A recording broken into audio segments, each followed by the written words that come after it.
Bismillahirrahmanirrahim. Assalamualaikum warahmatullahi wabarakatuh. Di sini kita sudah kedatangan tamu, yaitu beliau Dr. Abdul Luki, yang nanti akan menjadi pembicara pada hari ini. Di sini adalah forum dari siswa dan siswi SMA seluruh sekolah. Mungkin angkanya nanti bisa jadi mencapai 500. Topik pada hari ini teman-teman sangat menarik sekali. Kita akan berbicara di level SMA bagaimana mempersiapkan atau menyambut kehidupan universitas.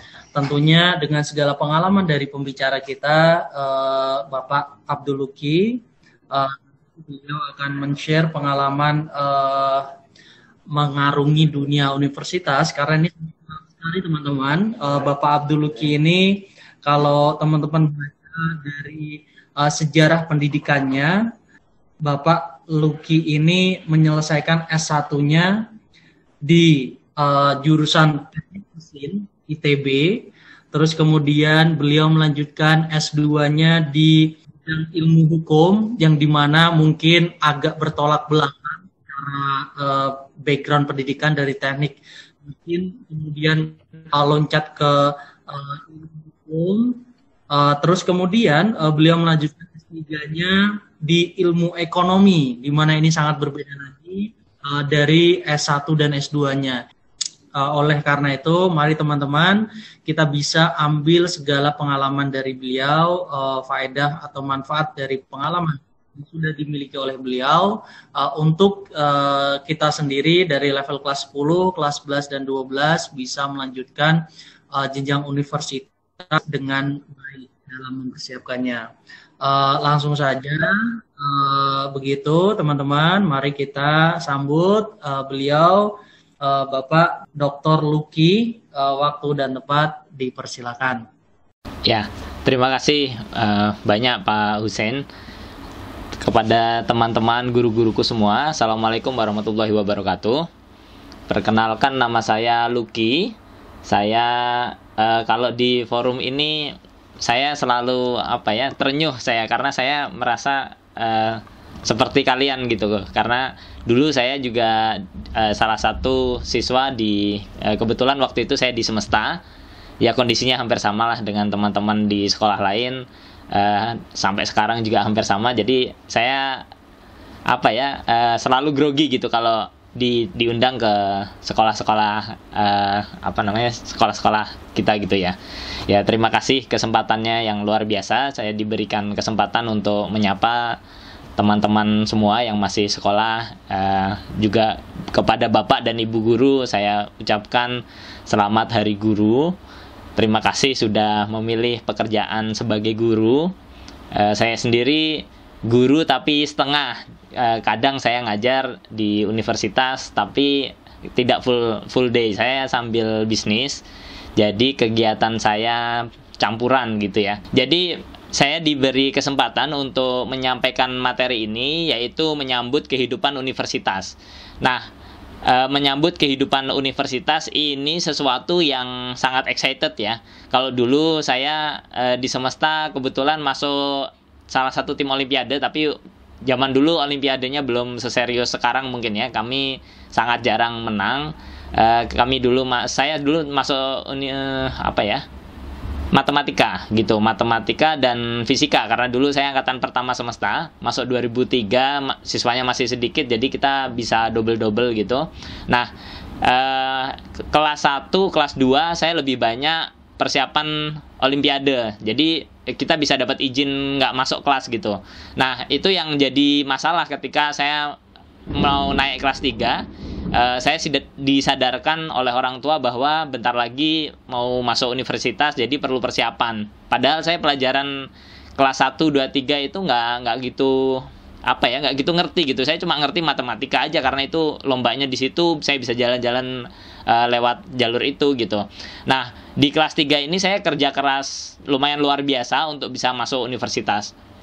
Jadi mohon izin memperkenalkan diri. Saya tadi nama saya panjang sebetulnya, Abdul Luki Sofil Azmi, biasa dipanggil Luki. Saya SMA di Gunung Pati, 99, lulus 2003, kita dulu program 4 tahun. Kemudian lanjut S1 di mesin ITB, teknik mesin ITB. Saya itu punya cita-cita masuk teknik mesin ITB kelas 3 SD. Jadi saya dari Jepara. Zaman dulu Jepara kampung banget lah gitu ya. Nah, ini saya juga bingung kenapa dulu saya bisa kebayang di teknik mesin ITB. Kalau saya pikir-pikir mungkin karena ayah saya tahu ada ITB, jadi disampaikan yang terbaik adalah di ITB. Terus saya dulu lihat pesawat gitu ya, kalau ada pesawat kan orang-orang kampung pada keluar ngeliatin. Nah, saya pikir ya kalau mau bikin pesawat gitu seru gitu ya. Makanya dulu kepikiran teknik mesin di ITB. Nah, saya pikir lagi, ternyata jurusan itu banyak banget ya. Kayak misalnya di teman-teman saya mungkin nggak pernah kepikiran gitu untuk masuk misalnya dokter gigi atau teknik fisika gitu ya, teknik kimia. Itu jurusan-jurusan yang nggak familiar untuk orang kampung. Nah, artinya kami nggak punya cita-cita untuk masuk jurusan yang aneh-aneh itu. Nah, sekarang semoga sangat dimudahkan bagi teman-teman untuk masuk jurusan-jurusan yang sebetulnya cenderung aneh. Tapi kalau misalnya ini kan sebagian besar memang pesertanya dari sekolah-sekolah kita ya, yang artinya cukup mampu untuk mengakses internet gitu. Jadi teman-teman sebetulnya punya kesempatan dan harus digunakan dari secepat mungkin, seawal mungkin untuk menentukan jurusan yang mau diambil gitu. Kalau misalnya ke luar negeri, lebih banyak lagi pilihan jurusannya dan itu bisa dipahami masing-masing jurusannya apa aja. Kemudian saya masuk S2 hukum, sebenarnya hukum spesialisasinya hukum bisnis gitu. Jadi tetap ilmu hukum di UNS Solo. Saya sambil kerja. S3 ini selanjutnya saya sempat berhenti. Kalau dari S2 ke S3 saya sempat berhenti mungkin setahun atau 2 tahun untuk persiapan, masuklah di UI. Nah, karena ini memang lebih banyak universitas. Sebetulnya kalau tentang kisah saya lebih seneng cerita tentang kerja, gimana sih caranya bisa sampai kuliah gitu. Dalam artian dalam kondisi perekonomian yang biasa-biasa aja, kok bisa sih sampai kuliah. Nah, sebenarnya saya ini cenderung nekat. Jadi kayak misalnya ambil S2 nggak punya duit, S3 nggak punya duit, tanpa beasiswa, ya jalan aja gitu. Kalau misalnya nanti ada masalah, insya Allah ada solusinya gitu. Pokoknya saya yakin bahwa ya ini saya cuma jalan aja. Kalau misalnya memang ternyata mentok dan saya nggak bisa lompat pagar, ya udah gitu, nggak apa-apa. Saya balik ya balik aja, nggak usah nggak pusing sebenarnya gitu. Kalau di S2 S3, kalau S1 itu bisa saya bilang kalau teman-teman masuk universitas bagus banget gitu ya, atau misalnya ITB lah, yang saya tahu ITB itu nggak usah khawatir masalah biaya. Walaupun kelihatannya mahal, sangat banyak beasiswa. Kami pun, saya kan ikut ngurusin ikatan alumni ya di mesin ITB gitu. Nah, kami ini baik dari sisi angkatan kita ngasih beasiswa, dari sisi ikatan alumni ada beasiswa, dari sisi banyak hal lah ada beasiswa, dan kami agak kesulitan untuk nyari orang yang mau dikasih beasiswa gitu. Jadi kalau masalah S1 nggak usah khawatir. S2, S3 dulu mengkhawatirkan saya. S2 biayanya agak kesulitan sebetulnya, tapi waktu itu ada kesempatan. Jadi jangan khawatir bahwa sebenarnya yang punya masalah nih nggak cuma kita gitu. Saya dulu mikirnya gitu. Saya punya masalah, orang lain juga kemungkinan besar punya masalah ya. Kita lihat aja orang lain itu solusinya gimana. Nah, kayak waktu S2 di UNS ini kan biayanya agak mahal. Ya mahal untuk ukuran anak S1 ya gitu. Nah, terus ternyata setelah dilihat ini kuliahnya cuma Sabtu Minggu waktu itu. Artinya Senin sampai Jumat saya bisa kerja. Nah, ternyata kerja dan kuliah ini aman-aman aja gitu, selesai juga. Nah, terus S3 ini agak beda, ya ini tingkat kenekatannya lebih tinggi, dalam artian biayanya jauh lebih mahal. Ya ini banyak kalau istilah saya keajaiban lah gitu ya, bisa sampai akhirnya lulus dan seterusnya. Ya terima kasih kepada teman-teman, kepada Bapak Ibu guru SMA saya yang banyak membantu sampai sekarang gitu. Saya kan berarti lulus sudah 17 tahun ya, 17 tahun dari SMA dan banyak sekali dibantu. Nah, tentang foto-foto ini, jadi memang ini hal yang cukup menarik di universitas. Jadi dulu kan saya, kayak tadi sudah saya sampaikan, di SMA itu saya seneng banget nih Olimpiade Matematika. Kenapa? Karena di situ saya bisa jalan-jalan dan nggak masuk kelas gitu. Alasannya sebenarnya itu. Nah, tapi waktu masuk kelas 3 ada guru saya bilang, kamu stop dulu lombanya. Nah, nanti waktu universitas terserah kamu, karena kesempatan di universitas itu sangat terbuka. Dan itu benar gitu. Ketika universitas saya ikut lomba yang sangat beragam. kayak dari lomba inovasi, lomba bisnis, lomba puisi, lomba yang aneh-aneh, bikin film gitu ya. Dan apa ya, kesempatannya memang luar biasa ya, walaupun tetap ada trade off-nya, kayak misalnya ketika kita ikut lomba ya tentu kuliahnya waktu dan perhatian ke kuliah agak berkurang. Nah, ini memang pilihan yang perlu teman-teman pilih nanti ataupun sekarang, bisa kalian rencanakan sebetulnya itu. Nah, kemudian itu waktu S1, S2 saya udah jadi mentor, kayak misalnya ada orang Indonesia ikut lomba ke luar negeri, kadang saya jadi mentor gitu ya. Terus yang S3 lebih banyak udah konferensi, ya semakin tua interestnya sedikit berbeda lah gitu.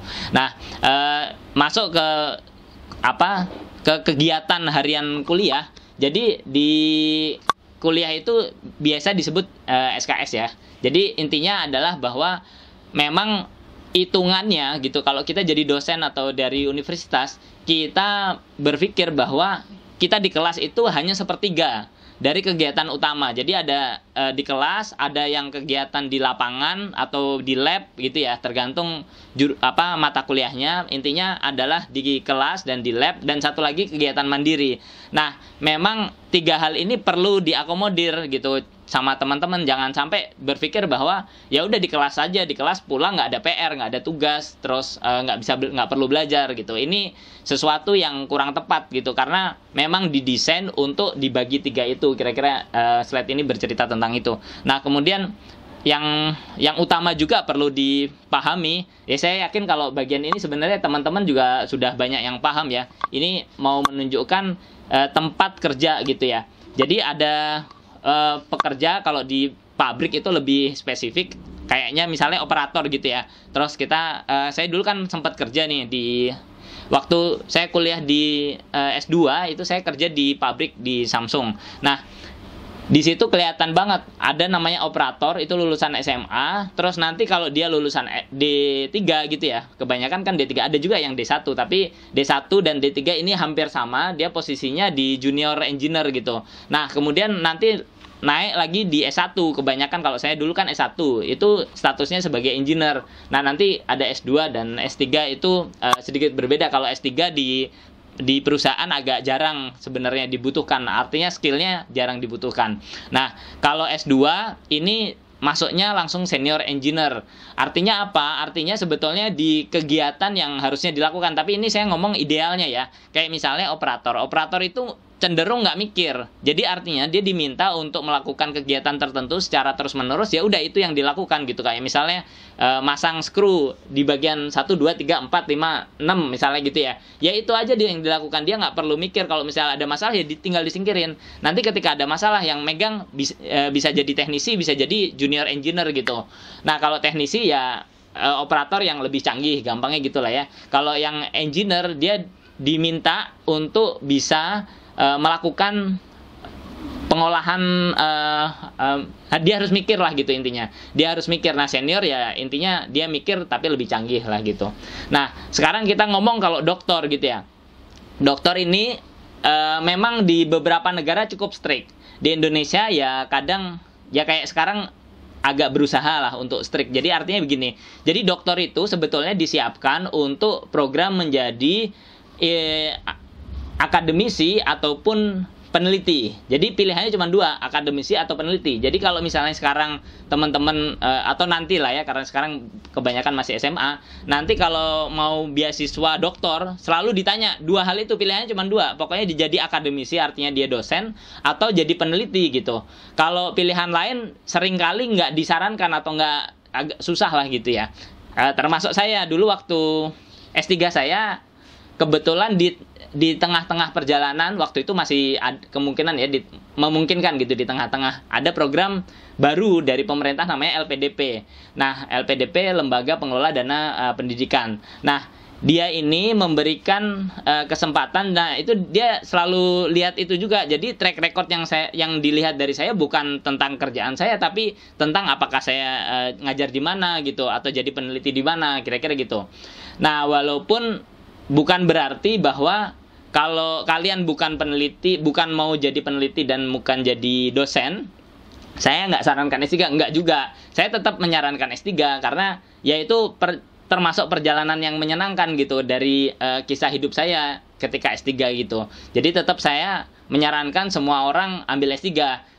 Mungkin apa ya, keilmuan saya nggak terlalu bermanfaat di dunia kerja saya gitu ya, tapi buat negara saat ini ya, buat negara ijazah saya itu sangat bermanfaat karena ada salah satu indeks penting yang itu memang menggunakan jumlah doktornya berapa, misalnya gitu, jumlah S2-nya berapa. Jadi ijazah saya ini penting buat negara. Ya saya sih berpikir begitu.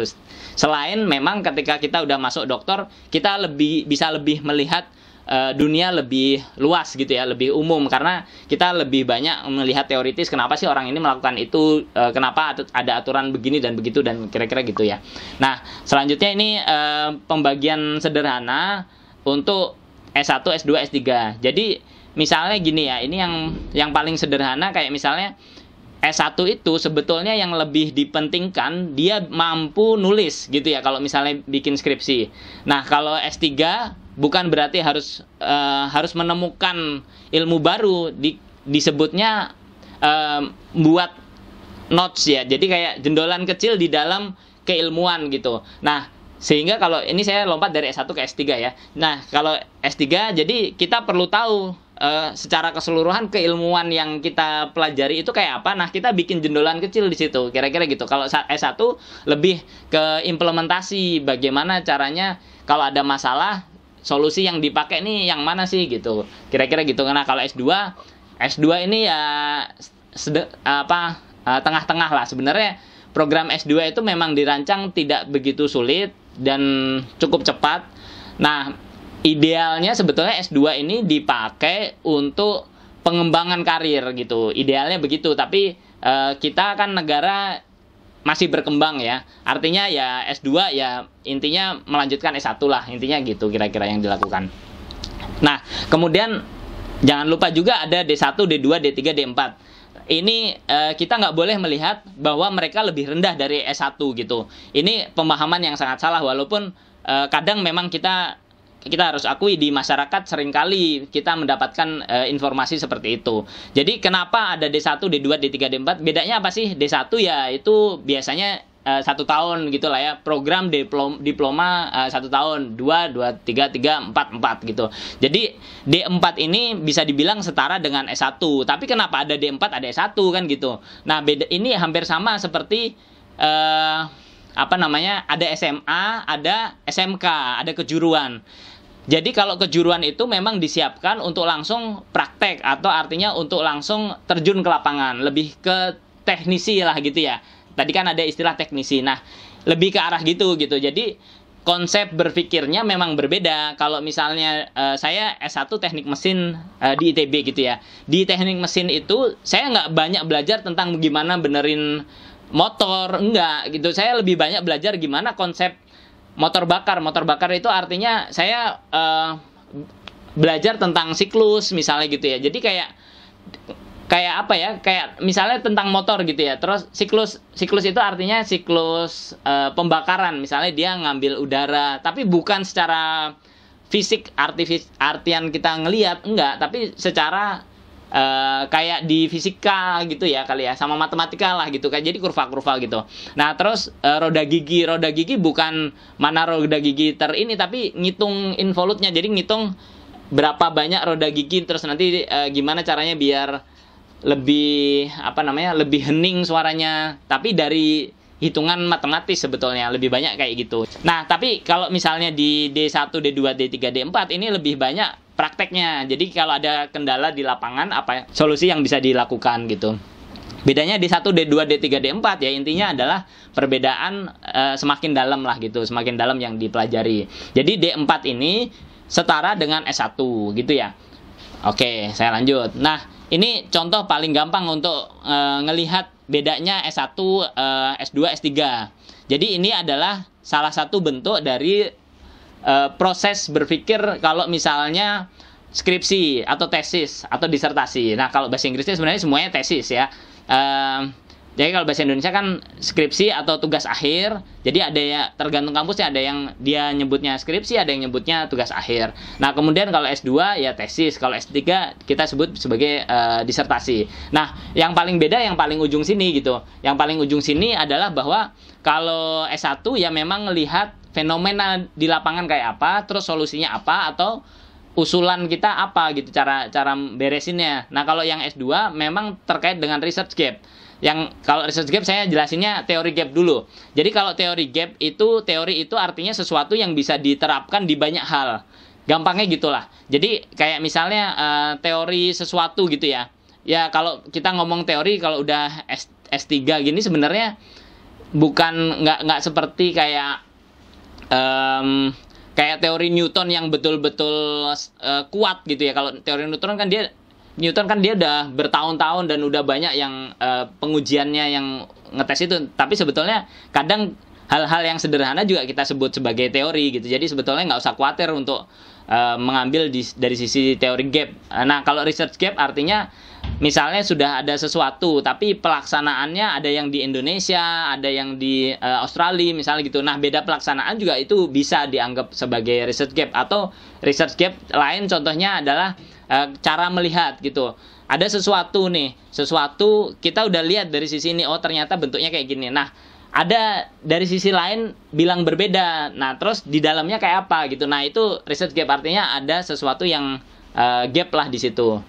Kira-kira gitulah untuk membedakan. Jadi kalau S1 sebetulnya hanya di data lapangan, bagaimana cara penyelesaian yang baik gitu ya.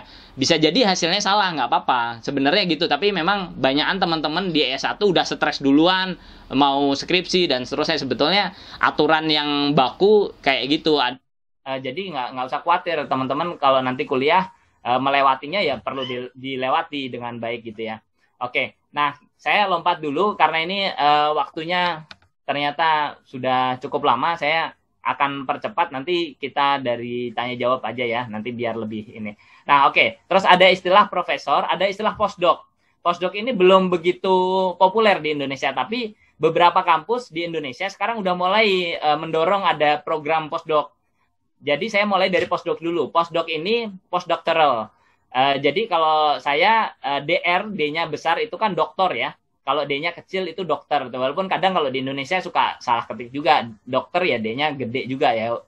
Itu salah ketik aja sih gitu. Nah, sekarang postdoc. Postdoc ini sebetulnya program yang bisa dibilang kayak magang gitu ya. Magang versinya dokter tapi. Jadi kerjaannya kayak kerjaan dosen. Ngajar gitu. Meneliti sesuatu. Rentang waktunya bisa jadi 1 tahun, bisa jadi 3 tahun, tergantung kontrak, tergantung kondisi. Biasanya banyak permintaan itu mereka sudah clear. Jadi apa sih yang mau diteliti, apa yang mau dilakukan udah clear. Tinggal mereka nyari orang, dokter-dokter yang mau melakukan itu di kampusnya gitu. Nah, sebelum masuk profesor ya, kalau profesor lebih gampang dibanding postdoc ya. Semoga teman-teman semuanya atau setidaknya sebagian besar bisa mampu nih sampai tahapan postdoc gitu. Nah, postdoc ini nggak punya ijazah. Postdoc ini nggak punya ijazah. Dia ini ya basically magang, tapi nanti suka dikasih sertifikat aja gitu. Nah, kenapa postdoc ini dilakukan gitu? Karena kampus-kampus besar itu mereka suka minta harus sudah pernah postdoc untuk jadi dosen tetapnya gitu, atau dosen lah di kampus itu.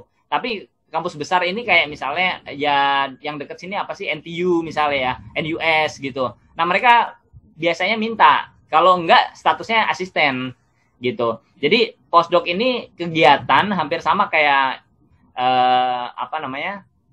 kayak ngajar, tapi gajinya biasanya setengahnya atau mungkin 60-70% gajinya. Tapi kegiatannya juga nggak sepadat dosen ya, kira-kira gitu. Oke ya, semoga bisa dipahami. Nanti kalau nggak bisa dibahas lagi.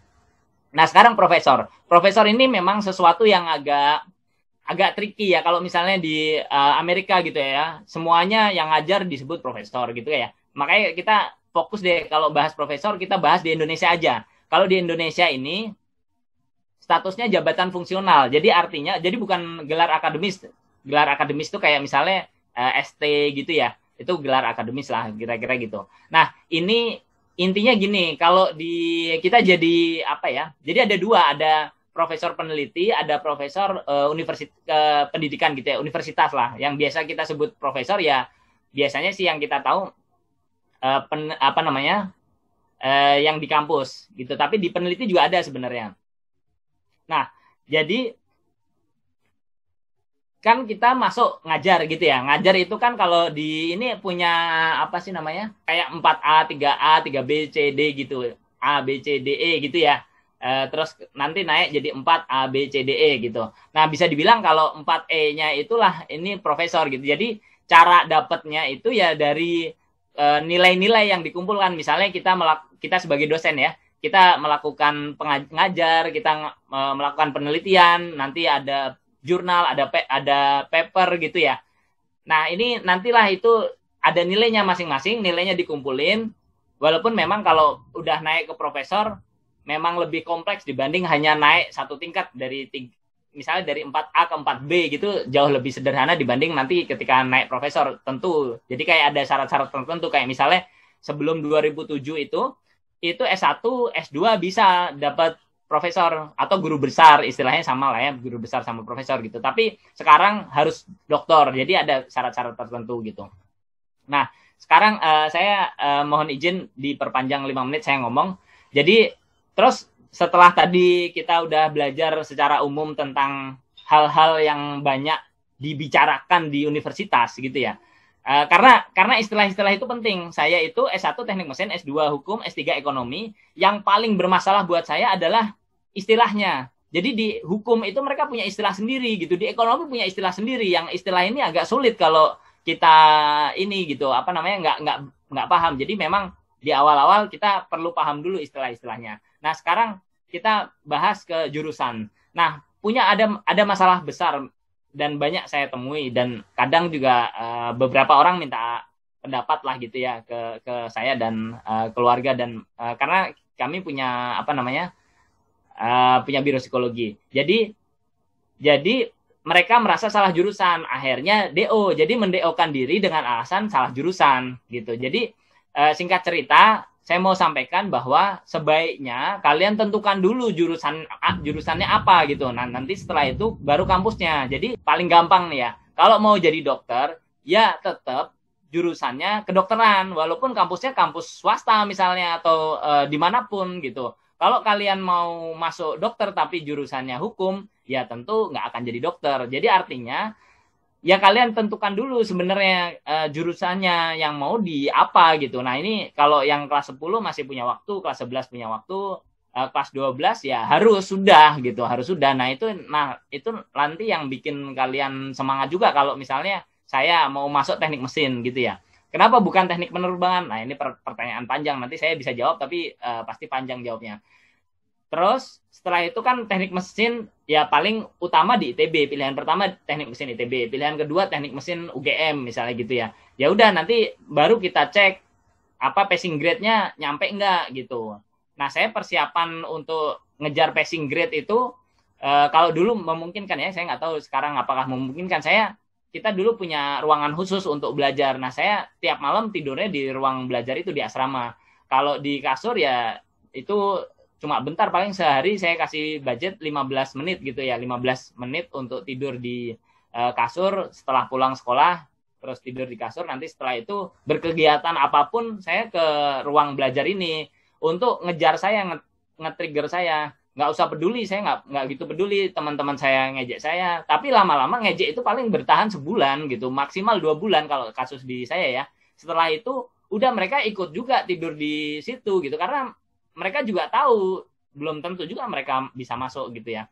Nah, terus ini masih terkait sama tadi, singkat cerita adalah ini adalah salah satu jurusan yang paling tricky kalau menurut saya ya. Jadi kita suka lihat ada kimia murni, itu ada di FMIPA. Kalau teknik kimia ini di Fakultas Teknik gitu.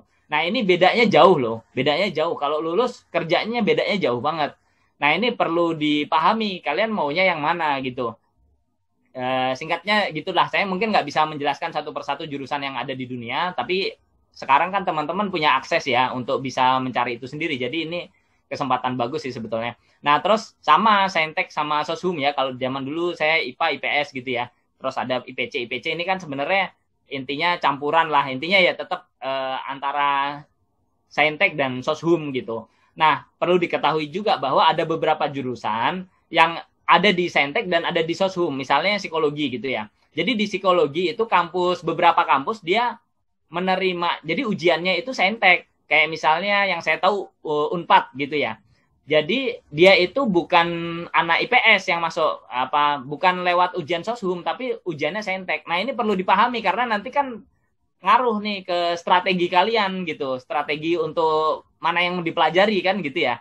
Jadi gini, kenapa begitu? Karena di Unpad misalnya, yang saya tahu lah ya, Unpad itu dia lebih banyak belajar terkait hitungan. Jadi kayak misalnya cara bikin alat tes, cara ngitungnya, cara kira-kira gitulah. Jadi lebih banyak dibutuhkan analisis seperti anak IPA gitu ya. Ya kira-kira gitu. Nah, ini artinya saya mau menyampaikan bahwa ya seru lah gitu. Perlu kalian banyak-banyak baca.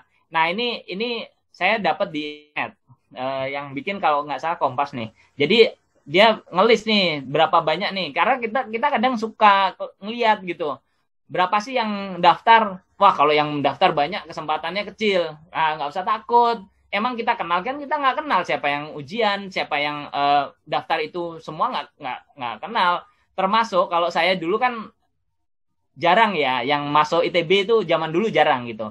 Nah, orang itu selalu bilang bahwa ya kasihlah yang realistis juga pilihan kedua, pilihan ketiganya gitu. Jangan ITB terus UI, UGM, jangan. Ya kasihlah kampus-kampus yang lebih realistis gitu. Nah, tapi kan sebenarnya mereka nggak tahu juga kemampuan kita gitu yang mereka ngomong. Nah, artinya ya kita ngomong juga nggak sok tahu ya. Tetap kayak tadi kita cek dulu. Biasanya nih yang masuk passing grade-nya ya istilahnya gitulah, passing grade-nya berapa, kita bisa nggak nyampe situ, atau targetnya jauh nggak. Kalau masih realistis ya kenapa enggak gitu. Oke, nah ini yang udah mulai akhir nih, ini udah terakhir. Oke, jadi di slide ini mau saya sampaikan bahwa ada hal-hal yang seringkali dilupakan oleh orang Indonesia. Jadi kita itu selalu berpatokan bahwa beasiswa itu kita dapat informasi kayak orang kerja, dapat informasi lowongan baru ngelamar. Padahal nggak juga gitu, nggak selalu begitu. Seringkali kita nggak tahu aja ada lowongan. Bahkan seringkali mereka nggak kepikiran ngasih beasiswa, nggak kepikiran ngasih kerja. Nah, ketika ada yang lamar, mereka kasih beasiswa gitu. Kayak misalnya sederhana nih, ya, saya langsung ke hal-hal apa sih yang bisa ngasih beasiswa gitu. Yang pertama tentu dari negara. Kalau di Indonesia ada namanya LPDP ini. Tapi LPDP ini sampai sekarang setahu saya cuma S2 dan S3. Ini hal yang luar biasa buat bangsa ini. Ketika muncul LPDP, banyak dari saudara-saudara kita yang bisa masuk S2, S3, termasuk kuliah yang mahal-mahal kayak MIT, Harvard itu mahal banget. Mahalnya semahal apa ya?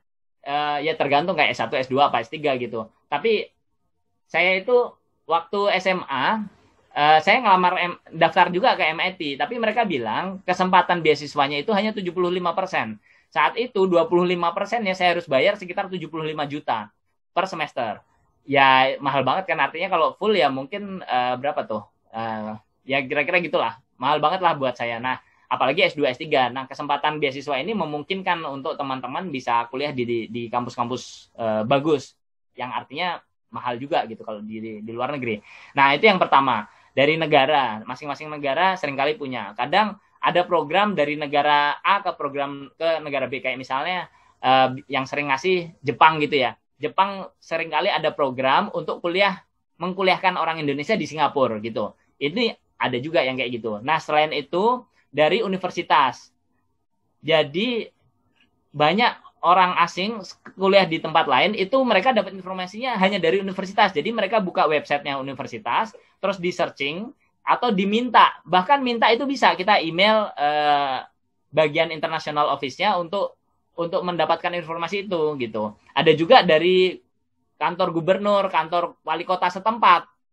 Baik itu tempat tinggal kita, setempat itu bisa jadi tempat tinggal kita, bisa jadi tempat di mana kita kuliah gitu. Nah, itu ada. Jadi banyak banget dan itu perlu dicoba. siapa yang paling tahu? Biasanya yang paling tahu ya memang si kampus. Kalau kampusnya kalian udah spesifik, kalau belum spesifik ya udah dicoba aja gitu. Kira-kira gitu. Nah, terus persiapan. Jadi pendaftaran kalau di Indonesia ya kalian pasti tahu lah ya. Kalau di luar negeri sebagian besar kalian saya yakin tahu. Mungkin yang belum tahu ya di bulan-bulan akhir tahun begini gitu. Nanti baik termasuk juga S2, S3 hampir sama. Kalau kampusnya bagus, biasanya lebih cepat dia buka. Jadi bukanya ya kita persiapan biasanya di September, Oktober, November itu udah mentok. Nanti pengumuman sekitar Februarian lah gitu. Tergantung kampusnya memang. Tapi kira-kira gitu nanti kuliahnya tetap sekitar Agustus. Kenapa? Karena ada banyak hal persiapan visa dan lain-lain gitu ya. Artinya apa? Artinya buat teman-teman yang memang ada harapan. Saya dulu sempat telat soalnya. Jadi yang ada harapan ya dari kelas berapa tuh? Kelas 2 SMA paling enggak, atau kalau bisa dari kelas, berarti kelas 10 ya, kelas 11. Kelas 10 11 itu udah persiapan gitu. Bahkan saya juga ada satu kawan alumni juga dari salah satu sekolah kita. Jadi dia ikut apa ya, saya nggak tahu namanya, tapi kalian mungkin lebih tahu ya. Jadi SKS yang bisa diakui gitu. Jadi ketika SMA dia ambil SKS itu, nanti ada ujiannya, dia dapat nilai. Nah, nilai ini bisa nanti dipakai, dikonvert ketika mereka benar-benar ngambil kuliah. Jadi kuliahnya bisa lebih cepat dan juga lebih kemungkinan diterimanya lebih besar, kira-kira gitu. Oke. Nah, ini yang terakhir, ini slide terakhir saya. Semoga nanti kita bisa diskusi lebih banyak ya. Jadi ini kosong gambarnya, tapi itu di belakang ada dua gambar tuh. Jadi memang yang paling kanan ini yang paling sering. Ketika kita SMA, kita pengen banget ke kuliah gitu ya. Pengen banget kuliah, jadi di kuliah itu kan bebas, bisa ngekos gitu. Dan macam-macam lainnya lah, hal-hal positif juga pasti banyak yang kalian pikirkan. Nah, ketika kuliah, jadi kangen waktu SMA gitu ya. Jadi kalau menurut saya ya disyukuri, dinikmati prosesnya sekarang teman-teman SMA ya dinikmati prosesnya SMA, bukan berarti main-main terus, tapi proses belajar itu juga perlu kalian ingat gitu. Proses belajar itu juga jangan dilupakan, bukan mainnya doang gitu. Sama nanti ketika kuliah juga jangan lupa teman-teman kalian gitu ya. Karena paling banyak memang kita kalau di kuliah itu ada kecenderungan lebih apa ya? Lebih sendiri ya, ada rasa sendiri gitu. Nah, itu penting untuk diingat bahwa ada teman-teman kalian yang ini gitu, yang dulu bersama ya perlu disamperin lah, diingat, di kontak gitu ya. Nah, yang sebelah kiri gambar gajah ini sebetulnya gambar fenomenal dulu waktu awal saya masuk. ITB mengeluarkan satu buku tentang kayak kuliah sukses kuliah di kampus atau sejenisnya. Jadi memang di kampus itu kadang buat kita stressful gitu, kadang ya, nggak selalu, tapi banyak menyenangkannya juga. Nah, ketika stressful ini ya memang perlu diingat gitu ya, bahwa hidup itu ya memang luas, ada keluarga juga, ada kesenangan juga, ada pelajaran yang menyenangkan juga, ada permainan yang menyenangkan juga, kira-kira gitulah. Banyak hal. Tapi dulu saya waktu kuliah itu sangat terbantu, kalau sekarang mungkin rumah belajar gitu ya. Jadi bersama teman-teman yang dari banyak sekolah lain sebetulnya, sama-sama di Bandung, kita tinggal di rumah belajar ini. Gimana ya? Ya itu kayak saya punya keluarga lah. Saya punya keluarga. Kalau ada masalah saya ada keluarga gitu. Itu keluarga yang sangat berharga lah buat saya. Terima kasih. Saya sudah habis ini. Mohon izin saya share screen-nya saya tutup. Terima kasih. Oke, terima kasih Abdul Luki, Masya Allah, perjalanan yang luar biasa yang kita mendengar dari Abi. Ternyata susah ya, saya lihat itu sampai mendapatkan gelar yang Anda saat ini, perjuangan kamu. Yang kita tahunya kan nggak terdetail seperti ini, tapi insya Allah menjadi semangat buat teman-teman yang sedang mendengar seminar hari ini. Abi, kita sebelum akhiri sesi kita, ada beberapa pertanyaan mungkin yang saya perlu membaca. Kalau dari co-host yang lain, kalau terima pertanyaan, mohon mohon dibantu untuk saya diingatkan.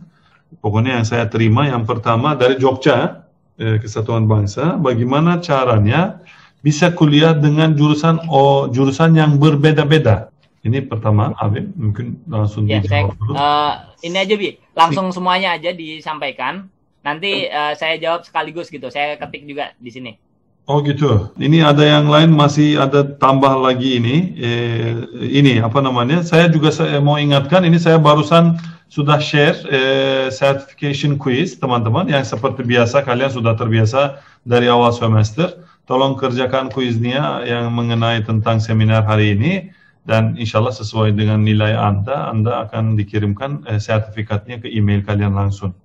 Oke, yang pertanyaan kedua, Luki Abi.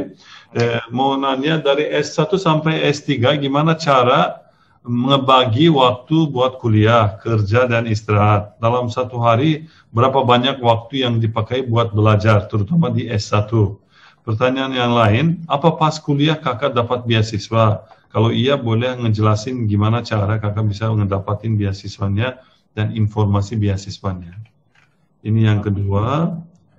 Yang terakhir, yang tadi dari Semesta yang pertama dari Jogja, yang ketiga ini dari Karisma, apakah syarat untuk menjadi profesor?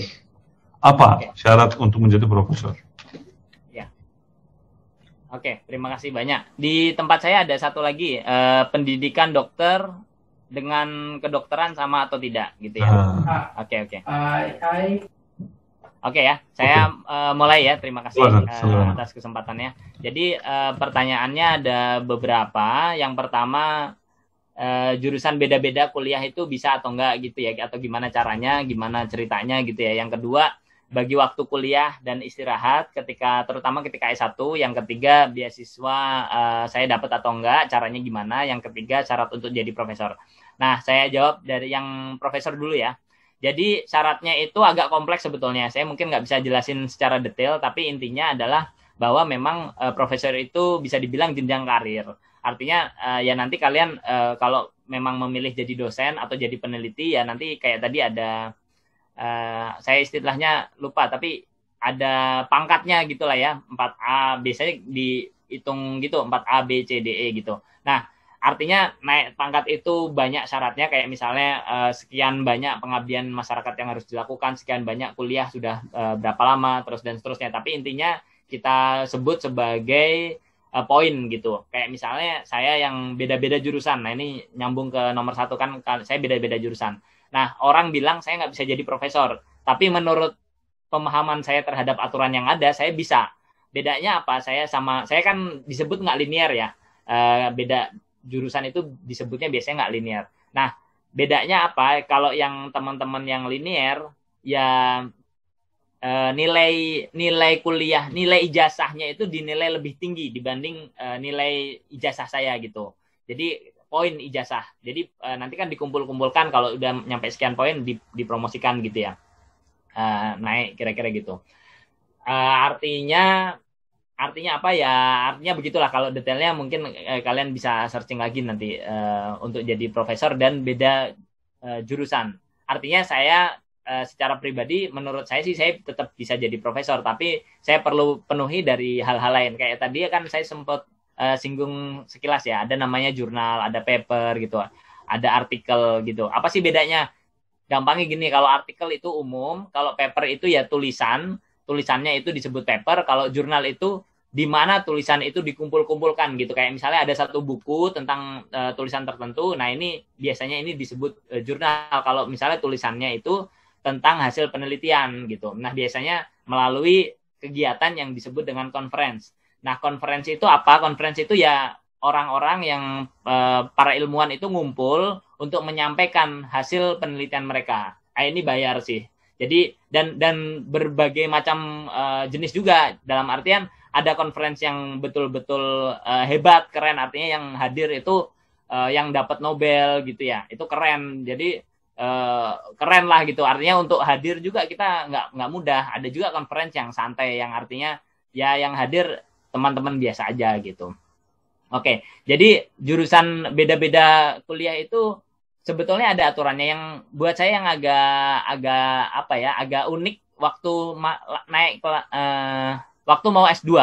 Jadi kenapa saya ambil jurusan hukum itu saya ya waktu itu saya merasa bahwa saya perlu ambil jurusan itu gitu. Kenapanya sebetulnya cerita agak panjang tapi singkatnya adalah saya perlulah ambil jurusan itu. Nah, gimana caranya? Caranya sebetulnya di syaratnya itu harus S1 sosial humaniora, artinya S1 sosial lah gitu. Sedangkan saya S1-nya teknik. Tapi ternyata setelah saya sebenarnya daftar ke banyak kampus, UGM, Undip, UNS, UI saya enggak karena waktu itu ada satu lain hal yang membuat saya enggak milih UI. Nah, dari kampus itu ternyata di syaratnya nggak bisa, tapi ketika saya datang, saya ketemu sama dekan gitu ya, mereka welcome, mereka nggak masalah, daftar aja gitu. Nah nanti paling diwawancara, tapi beberapa kampus wawancaranya nggak ada sih, kayak misalnya sebenarnya saya keterima juga di UGM waktu S2 hukum gitu ya, tapi akhirnya memang dipilih UNS karena memang tujuan yang saya inginkan bisa didapatkan waktu itu di UNS. Nah, waktu S3 itu lebih serius. Saya S3 di UI, itu ada 3 profesor yang wawancara dan serius gitu, wawancaranya serius. Kayak misalnya mau penelitian apa dan seterusnya. Walaupun sebenarnya penelitian itu kalau di awal cuma nulis-nulis aja. Artinya ketika pelaksanaan seringkali berbeda juga gitu. Jadi itu syarat-syarat yang aneh-aneh itu dikumpulin aja, di submit aja, jangan khawatir. Nanti ya nasib kita lah yang nentuin. Kalau saya sih nangkep menyederhanakannya begitu. Nah, kemudian bagi waktu kuliah dan istirahat. Terus terang kuliah S1 saya, karena ini bahas S1 ya, kuliah S1 saya dulu saya memutuskan untuk tidak terlalu intens di kuliah. Saya lebih banyak di lomba. Artinya memang waktu kuliah saya agak berkurang. Saya beberapa kali istilahnya mepet lah, absensinya mepet gitu. Nah, itu kondisi. Artinya memang ketika S1 kita dari SMA yang semuanya sudah diatur gitu ya, sudah teratur sekali. Kuliah kita bebas. Orang kita nggak masuk, orang juga sangat jarang yang peduli gitu. Orang cenderung nggak peduli kita masuk nggak masuk, kita ngerjain tugas atau enggak gitu. Nah, kebebasannya memang agak luar biasa. Nah, ini sesuatu yang agak unik. Jadi caranya menurut saya memang perlu diputuskan dulu. Kalian ini maunya apa? Kalau misalnya memang dikejar itu IPK misalnya, kalau sekarang kan banyak juga tuh IPK-nya penting gitu ya. Nah, ya udah itu jadi prioritas. Jadi memang pakai prioritas mana yang diprioritaskan sehingga ketika ada 2 hal atau 3 hal yang berbenturan kita lebih mudah memilih gitu. Nah, kalau istirahat nggak usah khawatir. Istirahat itu nggak usah dipikir. Kita ini manusia. Jadi kalau apalagi masih S1 umur 20-an gitu. Artinya kalau capek ya nanti ketiduran udah. Jadi saya istirahat itu hanya ketiduran. Saya dulu kalau saya lagi ini ya saya tidur jam 12, bangun subuh gitu. Memang nanti lama-lama kita tahu ya standar tidur kita ini berapa, dicoba-coba aja gitu. Nggak usah khawatir. Kadang ada juga yang perlu tidur siang. Ya diatur nanti gimana caranya bisa tidur siang gitu-gitulah. Sambil jalan sambil dipikir. Tapi istirahat mah nggak usah dipikir. Kita mah kalau ngantuk ketiduran juga nanti gitu. Yang perlu dipikir ya tadi tujuannya yang mau ditargetin apa, itu lebih penting kalau menurut saya. Tapi ya kalau sekarang karena teman-teman banyakan SMA, yang lebih utama kampus mana yang mau dimasuki, jurusannya apa gitu ya. Jurusan dulu baru kampus. Jadi saya tetap menyarankan jurusannya itu yang firm gitu, yang jelas. Kampusnya nggak masalah, nanti kampus 1, kampus 2, kampus 3 nggak masalah gitu. Walaupun tetap sih kalau saya dalam hidup saya, kalau misalnya mau nyari alternatifnya jangan di bawahnya, cari alternatif di atasnya gitu. Jadi kayak misalnya dulu ya, saya pengen masuk ITB kan gitu ya. Orang bilang perlu ada alternatif. Oke, saya pakai alternatif 1 MIT gitu. Jadi ITB alternatif 3, alternatifnya kedua di Jepang gitu ya. Jadi nggak masalah, udah di ini aja. Orang juga nggak tahu kan standar kita kayak apa. Orang kan sebenarnya nggak tahu. Kita juga nggak tahu gitu. Kemampuan kita kayak apa yang sebenarnya kan kita nggak tahu. Memang perlu persiapan dalam artian kalau misalnya ngerjain satu soal, biasanya waktu yang diharuskan itu 60 menit, ya kita kalau pas latihan harus 30 menit, harus setengahnya. Jadi kalau ada masalah, kan kita suka ada masalah waktu ngerjain, itu masih ada spare waktu gitu. Oke. Nah, beasiswa caranya gimana? Kalau S1 saya sebenarnya ya waktu itu belum zamannya internet ya. Artinya informasi nggak sederas sekarang lah. Nyari informasi juga sulit gitu. Jadi waktu itu ya seringkali saya nggak bayar aja SPP. Ketika di ITB itu dulu nggak bayar SPP udah otomatis dapat beasiswa gitu. Terus waktu S2 saya nggak dapat beasiswa. Saya nyari karena alasannya banyak hal sih. Saya itu family man saya nggak begitu suka jauh dari keluarga. Jadi makanya orang suka nanya kok nggak S2 di luar negeri, S3 di luar negeri. Ya alasan saya itu sih sebenarnya. Nah, S2 saya nggak ada beasiswa, waktu itu juga belum ada LPDP. LPDP ini terobosan yang cukup luar biasa memang. Kemudian waktu S3 kebetulan ada beasiswa LPDP setelah saya masuk. Jadi waktu masuk saya nekat aja. Caranya gini, mungkin ya semoga teman-teman nggak ada yang mengalami kendala yang kayak saya ya. Kayak saya S2 gitu ya. S2 itu nggak punya duit, S3 apalagi. Kayak misalnya saya punya duit 700.000 dan itu cukup hanya untuk daftar, ya udah duit itu dipakai untuk daftar gitu. Nah setelah daftar ternyata keterima, gimana caranya ya nggak tahu, datang aja ke kampus minta maaf saya belum bisa bayar gitu ya. Nanti mungkin kampus punya solusi, kalau nggak punya ya sama-sama kita pikir bareng gitu. Insya Allah ada solusi sih, selama ini ada solusi gitu. Agak-agak sulit dilogikakan, tapi seringkali ada kok solusinya. Oke. Nah kalau di saya tadi apa beda pendidikan dokter dan kedokteran? Yang saya tahu sama tuh dokter dan kedokteran sama kayak semalam saya habis ini bikin rekaman YouTube ya. Ada satu kawan dulu dari rumah belajar, saya baru kenalnya sebenarnya di Singapura. Jadi S3 saya ini, jadi di S3 itu ada namanya promosi, ada namanya promotor. Itu sebetulnya ujian akhir, ujian yang akhirnya itu disebut dengan promosi. Pembimbingnya namanya promotor, ada namanya kopromotor, itu artinya pembimbing 2 gitu. Nah saya karena keilmuan yang saya pelajari itu ilmu baru di Asia itu baru, jadi hanya ada di Singapura waktu itu. Jadi saya ke Singapura, main ke Singapura, saya ngontak inilah bapak-bapak ini, Pak Cetin, bapak-bapak banyak lah gitu, bapak-bapak ini ternyata banyak teman-teman yang di Singapura. Ada salah satu alumni ITB yang langsung kerja di Singapura gitu. Nah dari dia saya tahu banyak hal. Ternyata kerja itu hampir sama kayak kuliah. Kayak misalnya kalian pengen kuliah di luar negeri ya daftar aja gitu, daftar aja, nyari aja. Kerja juga sama, dikirim aja. Nanti kalau lolos ya syukur, kalau enggak ya nggak usah pusing gitu. Ternyata kayak misalnya ini lompat dikit ke kerjaan ya, kayak misalnya ada aja yang kayak wawancara di luar negeri, kita dipanggil, kita datang ke sana untuk wawancara, dibayarin gitu. Terus untuk setup awal juga ternyata dikasih biaya untuk setup awal, artinya nyewa kosan kan belum ada gaji ya. Itu ternyata ada duitnya. Sama kayak beasiswa di luar negeri juga sama kayak gitu. Nah, kira-kira gitu. Terus ini apalagi? Cara dapat beasiswa universitas luar negeri itu gimana caranya? Apakah harus lewat jalur misal pondok pesantren begitu atau harus lewat ikatan alumni? Soalnya kalau di website suka hoax informasinya. Ya websitenya website kampus, jangan website informasi. Yang saya sarankan kalian pikir dulu maunya kemana gitu. Nanti setelah itu websitenya website yang resmi, website kampusnya. Tanya, kalau nggak ada informasi ya kirim email aja. Biasanya kalau ngumpulnya di international office gitu. Kenapa? Karena kampus-kampus di dunia ini berlomba-lomba punya mahasiswa asing. Nah, kita kan termasuk mahasiswa asing buat mereka. Kenapa perlu? Karena untuk naikkan level universitasnya. Kalau mahasiswa asingnya banyak, jadi mereka banyak ngasih beasiswa gitu. Intinya gitu deh. Dicoba aja. Kakak pernah ngerasa capek sekolah karena target nggak sesuai nggak? Oh ya. Saya stres nih kalau target saya nggak sesuai. Terus cara semangatin biar kecape impian menurut tips kakak gimana? Jadi gini, setelah saya pelajari, jadi memang masing-masing karakter orang beda-beda lah gitu ya. Saya termasuk yang strict banget sama target. Dan masalahnya muncul ketika targetnya nggak sesuai, nggak tercapai. Itu saya bisa stres yang luar biasa ekstrim gitu.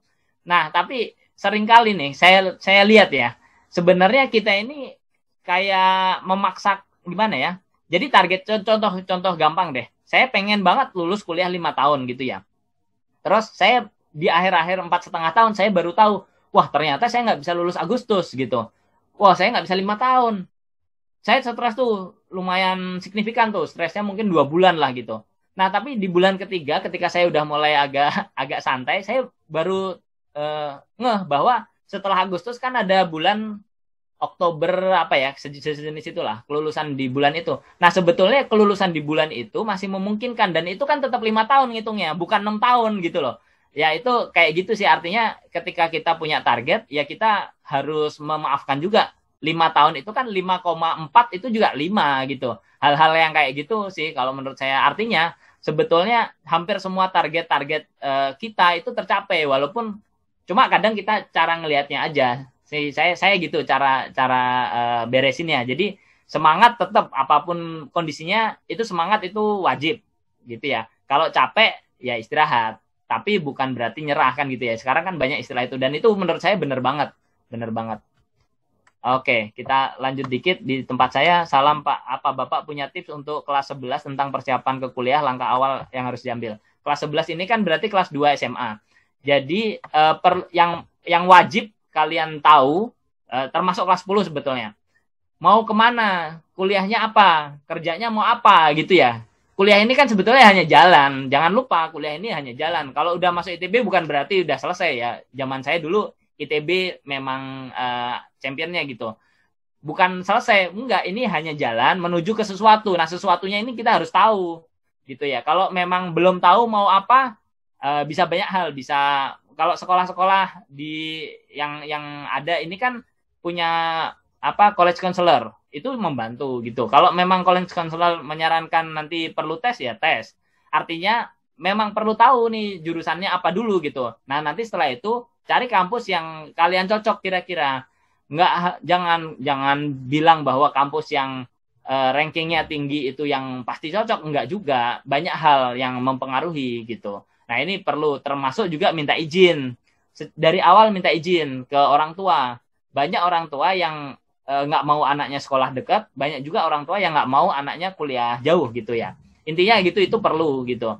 Nah ketika itu sudah firm, baru melangkah. Langkahnya enak tuh, mau syarat-syarat apa, kalau misalnya boleh ke luar negeri ya gitu ya. Misalnya boleh ke luar negeri ya berarti perlu persiapan kayak tadi ya, beberapa hal yang udah saya sampaikan gitu. Dalam negeri juga sama. Termasuk misalnya yang banyak nih, saya beberapa sekolah saya dapat nih anaknya pengen banget jadi pilot gitu. Nah orang tuanya suka nggak ngasih. Nah ini bukan nggak ngasih karena nggak ada duit. Pilot itu kan mahal banget. Tapi bukan nggak ngasih karena duit, karena orang tuanya khawatir. Nah itu artinya itu perlu diberesin. Jangan sampai di kelas 12 masih ribut aja masalah pilot nggak pilot gitu. Nah itu masalah, ntar persiapannya jadi nggak oke gitu. Ini ada lagi, maaf Pak, saya ingin bertanya gimana sih caranya agar tidak salah memilih saya jurusan? Ini pertanyaan agak sulit ya, karena kita salah milih itu istilah banyak lah. Kita suka bilang gitu, mau banyak hal, termasuk jurusan. Kita mau beli barang, kita bilang, aduh salah nih, ya, itu banyak hal. Tapi kalau salah jurusan, ada satu istilah. Udah, kalau memang udah terlanjur salah jurusan, anggap aja bahwa jurusan itu memang salah satu langkah yang perlu kalian selesaikan. Udah gitu. Nah, kalau kalian ini kan kondisinya SMA, belum tahu nih salah jurusan apa enggak. Ya sederhananya pilih dulu kalian mau kerja apa sih sebenarnya. Nah, apakah jurusan itu mendukung gitu. Ya paling gampangnya kayak tadi saya bilang, kalau mau jadi dokter ya harus jurusannya kedokteran gitu ya. Kalau mau jadi engineer ya jurusannya teknik. Nah, jangan lupa sama jurusan-jurusan yang agak-agak mirip namanya. Ya kayak salah satu yang paling sering ya kimia dan teknik kimia, namanya mirip tapi ininya ini. Terus kayak misalnya jurusan yang namanya beda tapi sama, yang disebut kayak sama temen yang semalam itu ilmu komputer dan teknik informatika, itu sama persis sebetulnya gitu. Cuma beberapa kampus itu alirannya ke Eropa, beberapa kampus ke Amerika. Itu zaman dulu waktu mereka bikin jurusan itu arahnya kemana, itu yang menentukan namanya, tapi pelajarannya hampir sama. Atau mungkin kalau menurut dia sih sama banget lah gitu. Artinya ya itu bisa dipahami sambil jalan ya. Kalau total waktu tercepat S1, S2, S3, ini bagus nih. S2 dulu. Jadi dulu saya sebenarnya S2 ini bisa selesai 10 bulan, tapi ada aturan minimal 1 tahun. Jadi saya selesai 1 tahun. Kalau S3 itu aturannya S1 dulu lah ya. S2 tadi udah S1. S1 itu kalau nggak salah Dikti punya aturan paling cepat 3 tahun. Kalau S3 ini sebenarnya rentangnya agak luar biasa. Kayak misalnya di S3 saya ya, ilmu ekonomi PPIE namanya, Pasca Sarjana, program Pasca Sarjana ilmu ekonomi UI. Itu standarnya 7 tahun. Lulus 7 tahun. Tapi sebenarnya programnya 4 tahun, tapi rata-rata lulus itu 7 tahun gitu. Saya lulus 4 tahun. Waktu itu tercepat, tapi sekarang setelah saya lulus 4 tahun, yang dari biasanya 7 tahun, saya lulus 4 tahun, itu jadi setelah saya ada yang 3,5 tahun, ada yang 3 tahun gitu. Jadi standarnya kalau S3 ya 3 tahun, normalnya 4 tahun, karena programnya hampir sama kayak S1. Oke, kiat-kiatnya bagaimana? Kiat-kiatnya ya jalan terus. Nah, suka ini masalah nih, kayak misalnya pilihan skripsi, mungkin kalian sekarang belum membayangkan ya, tapi bisa jadi nih jurusan juga sama. Maaf ya saya ngomongnya cepat. Nah, jadi gini, kadang kita harus punya alternatif. Padahal kan sebenarnya yang kita pilih satu juga gitu, cuman satu. Jadi kayak misalnya nyiapin skripsi. Kalau kita udah punya satu topik, udah itu aja, ngapain harus pakai alternatif. Nanti kalau mentok, baru kita geser-geser gitu. Ya kira-kira gitu sih menurut saya. Jadi suka orang lama-lama karena nyari alternatif, padahal alternatif mah nggak dipakai gitu. Kita kan cuma satu, skripsi cuma satu, jurusan kuliah juga cuma satu, kecuali memang teman-teman yang mau ambil 2 jurusan ya. Sangat jarang S1 ambil 2 jurusan. Kalau saya sih nggak terlalu menyarankan. Lebih daripada ngambil 2 jurusan, mending pakai yang lain lah. Kayak saya lomba gitu lebih benar tuh kalau menurut saya. Ya bukan berarti menyalahkan yang ambil 2 jurusan, bisa jadi mereka punya alasan-alasan tertentu gitu ya. Ada juga teman saya yang ambil 2 jurusan, satu S1, satu D3. Kenapa? Waktu D3-nya dia ambil bahasa Inggris gitu. Kenapa? Karena daripada dia les, yang penting dia kuliah D3 kan, D3 agak santai gitu. Itu juga bisa. Jadi itu kan memang tergantung tujuannya ya, sama alasannya. Terus salam Pak, menurut Bapak lebih baik jurusan minat sendiri atau jurusan berdasarkan prospek kerja?